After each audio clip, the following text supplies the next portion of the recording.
listening to the Holy Bible 1-Year Challenge with Master Storyteller Michael Wood, featuring the easy-to-read version and used by permission from Bible League International. Enjoy the show! Hello, everyone. Welcome to day 227. We're picking up now in 2 Chronicles. Remember, a few episodes ago, we started in 2 Chronicles chapter 1, and I gave a detailed introduction to the book of 2 Chronicles. If you need to, you might want to go back a few episodes to listen to the introduction. Then we read and finished Ecclesiastes, and now we're continuing in the book of 2 Chronicles. And in chapters 2, 3, and 4, Solomon is building the Lord's temple. He gets a lot of people together, and he gets a specialist, and they make all kinds of stuff out of gold and bronze. Truly an amazing feat of architecture and fine building material. Even the nails are made of gold. Stay with us to find out all the details of the Lord's temple. And we're also continuing in the book of 1 Corinthians. And Paul talks about what it means to be relatable to other people, where sometimes he's got to be a law-abiding Jew, and sometimes he's got to be somebody without law, and sometimes he's weak, sometimes he's strong, and he tries to be all things to all people so that he can share the good news with them. And then Paul gives us a warning from history. He looks at some of the disastrous things that happened in the Old Testament and warns us so that we don't fall into the same fate. For example, we should not be committing sexual sins, where in one day, 23,000 of them died because of their sin. And we are not to complain, because the last time they complained, they were killed by an angel that destroys. If you enjoy the show, visit me at patreon.com/storymaster. You'll find the link in the description box below. By contributing as little as $1 per month, you will enable me to continue this ministry, and you'll get cool rewards too. Together, we're going to get through the Bible in 1 year. Let's get started. 2 Chronicles chapter 2. Plans for the temple and palace. Solomon planned to build a temple to give honor to the Lord's name. He also planned to build a palace for himself. He got 70,000 laborers and 80,000 stone masons to cut stones in the mountains. He chose 3,600 men to supervise the workers. Then Solomon sent this message to King Hiram of Tyre. Help me as you helped my father David. You sent him cedar logs so that he could build a palace for himself to live in. I will build a temple to honor the name of the Lord my God. At the temple, we will burn incense before him, and we will always put the holy bread on the table. We will offer burnt offerings every morning and evening, on the Sabbath days, during new moon celebrations, and on the other special meeting days that the Lord our God has commanded us to celebrate. This is a rule for the people of Israel to obey forever. I will build a great temple because our God is greater than all the other gods. No one can really build a house to put our God in. The whole sky and the highest heaven cannot contain our God. So I cannot build a temple to put him in. I can only build a place to burn incense, to honor him. Now, I would like you to send me a man who is skilled in working with gold, silver, bronze, and iron. You must know how to work with purple, red, and blue cloth. You will work here in Judah and Jerusalem with the craftsmen my father chose. Also, send me wood from cedar trees, pine trees, and juniper trees from the country of Lebanon. I know your servants are experienced at cutting down trees from Lebanon. My servants will help your servants. I will need lots of wood because the temple I am building will be very large and beautiful. This is what I will pay for your servants to cut down the trees for wood.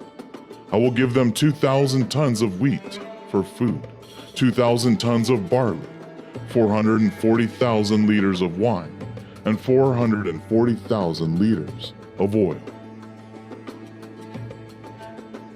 Then Hiram answered Solomon and sent this message to him.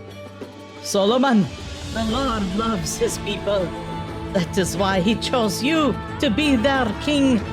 Praise the Lord, the God of Israel. He made heaven and earth. He gave a wise son to King David. Solomon, you have wisdom and understanding. You are building the temple for the Lord and the palace for yourself. I will send you a skilled craftsman named Haramabi. His mother was from the tribe of Dan, and his father was from the city of Tyre. Haramabi has skill in working with gold, silver, bronze, iron, stone, and wood.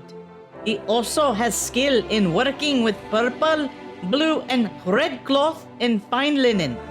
Haramabi can design and build anything you tell him. He will work with your craftsmen and with the craftsmen of your father, King David. Now, sir, you offer to give us wheat, barley, oil, and wine. Give them to my servants, and we will cut as much wood as you need from Lebanon. We will tie the logs together and float them by sea to the town of Joppa.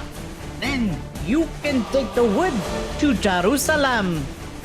So Solomon counted all the immigrants living in Israel. This was after the time when his father David counted the people. They found 153,600 immigrants in the country. Solomon chose 70,000 men to carry the stones, 80,000 men to cut the stone in the mountains, and 3,600 men to supervise the workers. Solomon built the Lord's temple in Jerusalem on Mount Moriah, where the Lord had appeared to David his father. The place David prepared for the temple had been the threshing floor of Araunah the Jebusite. His workers began building on the second day of the second month of Solomon's 4th year as king of Israel. The foundation Solomon planned for God's temple was 27 meters long and 9 meters wide. The porch at the front of the temple was 9 meters across and 9 meters high. The inside of the porch was covered with pure gold. He had panels made of cypress wood put on the walls of the larger room. These panels were covered with pure gold and decorated with designs of palm trees and chains. He added precious stones as decorations for the temple and brought gold from Parvaim. He used the gold to cover the ceiling beams, doorposts, walls, and doors. The workers also carved designs of winged creatures on the walls. The next part of the building was the most holy place. This room was 9 meters long and 9 meters wide, the same width as the temple. The inside walls were covered with over 20 tons of pure gold. The nails were made of gold and weighed 575 grams each. He covered the upper rooms with gold. Solomon had the workers make 2 statues of winged creatures to put in the most holy place. They covered the statues with gold. The wings of the statues were spread out to each side and together measured over 4 meters across. So the wings of both statues, placed side by side, reached all the way across the 9-meter room. One wing of each statue touched the wall on each side of the room, and the tips of their other wings touched in the middle of the room. These winged creatures stood facing out towards the main room of the temple. Across the entrance, there was a curtain made from blue, purple, and red materials and fine linen. It was decorated with designs of winged creatures. 2 pillars, 15.5 meters tall, were made for the front of the temple. On top of each pillar was a capital, 2.2 meters tall. Nets made of chains decorated the tops of the pillars, and 100 bronze pomegranates decorated the chains. Solomon had the pillars set up in front of the temple. One pillar stood on the right side, the other pillar stood on the left side. He named the pillar on the right side Jachin, and he named the pillar on the left side Boaz. Solomon had Hiram make a bronze altar that was 9 meters long, 9 meters wide, and 4.5 meters tall. Then he melted bronze to make a large round basin called the Sea. It was 4.5 meters across from rim to rim. It was 2 meters deep and 13.5 meters around. Below the rim of the basin were images of bulls in 2 rows all the way around. They were molded in place as part of the basin, 6 bulls every 44 centimeters. The large basin rested on top of 12 large statues of bulls. 3 bulls looked towards the north, 3 towards the west, 3 towards the south, and 3 towards the east. The large basin was on top of these bulls, which all faced out from the center. The side of the basin was 75 millimeters thick. The rim was like the rim of a cup, or the flower of a lily. The basin held about 60,000 liters. He made 10 bowls and put 5 on each side of the large basin. These 10 bowls were for washing the things used for the burnt offerings. But the large basin was for holding the water the priests would use for washing. He made 10 lampstands of gold, following the plans made for them. He put the lampstands in the temple, 5 on the south side and 5 on the north side. He made 10 tables and put them in the temple, 5 on the south side and 5 on the north side. And he used gold to make 100 bowls. He also made the priest's courtyard, the large courtyard and the doors that opened to them. He used bronze to cover these doors. He put a large basin at the southeast corner of the temple. He also made the pots, shovels, and bowls. So Hiram finished everything King Solomon wanted him to make for the temple of God. 2 pillars, 2 bowl-shaped capitals for the top of the pillars, 2 nets made of bronze chains to decorate the capitals, 400 pomegranates to make 2 rows around each net covering the capitals, the carts and the bowls on the carts, the large basin with 12 bowls under it, the pots, shovels, and bowls. These were all the things King Solomon wanted Hiram to make for the Lord's temple. He made them all from polished bronze. King Solomon had the bronze for all these objects poured into clay molds. The molds were made in the Jordan Valley between the towns of Succoth and Zeredah. There were so many bronze objects made that no one was ever able to weigh all the bronze used. Solomon also ordered all these furnishings to be made for God's temple: the golden altar and the tables that held the holy bread offered to God, the lamps and lampstands made of pure gold that were put inside the holy place in front of the most holy place, the flowers, lamps, and tongs, the pure gold lamp snuffers, bowls, dishes, and pans for carrying coals, the doors for the temple, the inside doors for the most holy place, and the doors for the main hall. When all the work was completed on the Lord's temple, Solomon brought in everything his father David had set aside for the temple. Solomon put the silver, the gold, and all the utensils into the storerooms in God's temple. 1 Corinthians chapter 9, verses 19 through 27. I am free. I belong to no other person, but I make myself a slave to everyone. I do this to help save as many people as I can. To the Jews I became like a Jew, so that I could help save Jews. I myself am not ruled by the law, but to those who are ruled by the law, I became like someone who is ruled by the law. I did this to help save those who are ruled by the law. To those who are without the law, I became like someone who is without the law. I did this to help save those who are without the law. But really, I am not without God's law. I am ruled by the law of Christ.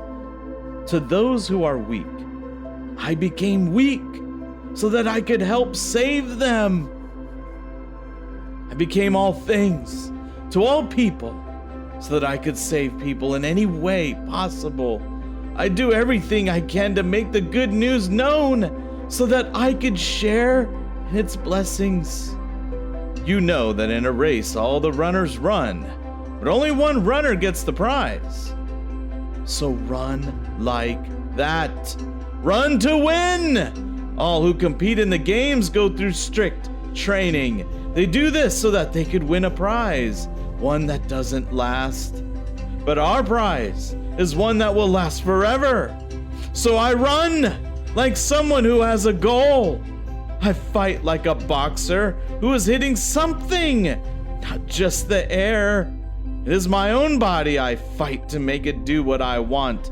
I do this so that I won't miss getting the prize myself after telling others about it. 1 Corinthians chapter 10, verses 1 through 13. Warning from history. Brothers and sisters, I want you to know what happened to our ancestors who were with Moses. They were all under the cloud, and they all walked through the sea. They were all baptized into Moses in the cloud and in the sea. They all ate the same spiritual food, and they all drank the same spiritual drink. They drank from that spiritual rock that was with them, and that rock was Christ. But God was not pleased with most of these people, so they were killed in the desert.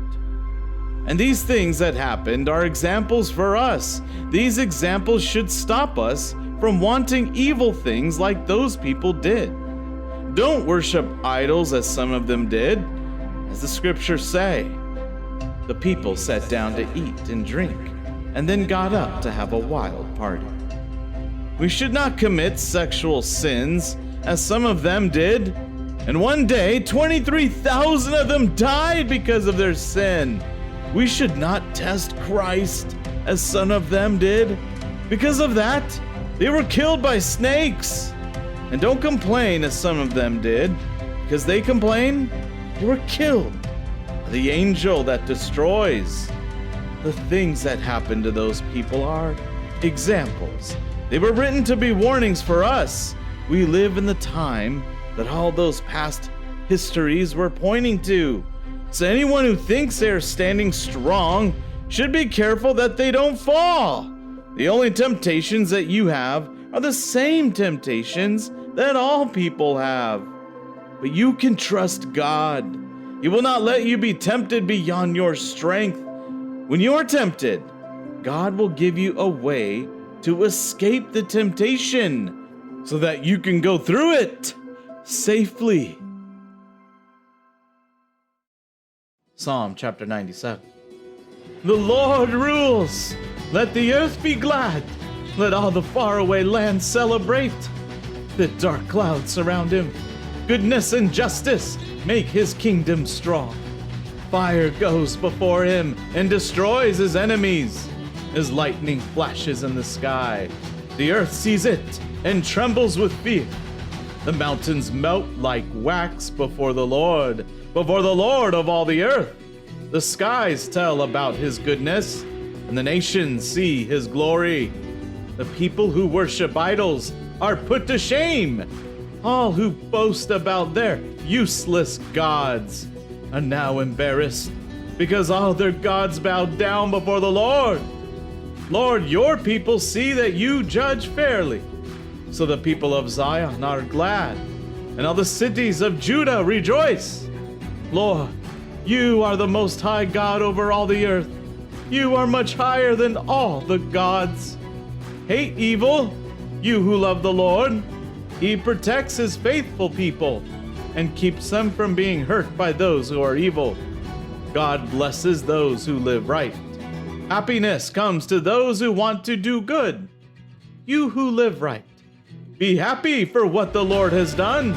Praise him who alone is holy. Thank you, everyone. That was day 227. Join us for day 228. We'll continue in the book of 2 Chronicles. Solomon gives a great big speech towards the gathering of all the Israelites in praise to the Lord. This is probably one of the longest prayers we've seen in the Bible. And in chapter 7, he dedicates the temple to the Lord. And in the book of 1 Corinthians, Paul warns his friends to stay away from worshiping idols. And he goes on to explain that when food is sacrificed to idols, it is an offering to demons, not to God. And he reminds the people of Corinth to use their freedom for God's glory. We hope you enjoyed today's verses. Be sure to leave us a positive review and to share this podcast with your friends and family. Please join us for the next episode as we experience the Bible in 1 year.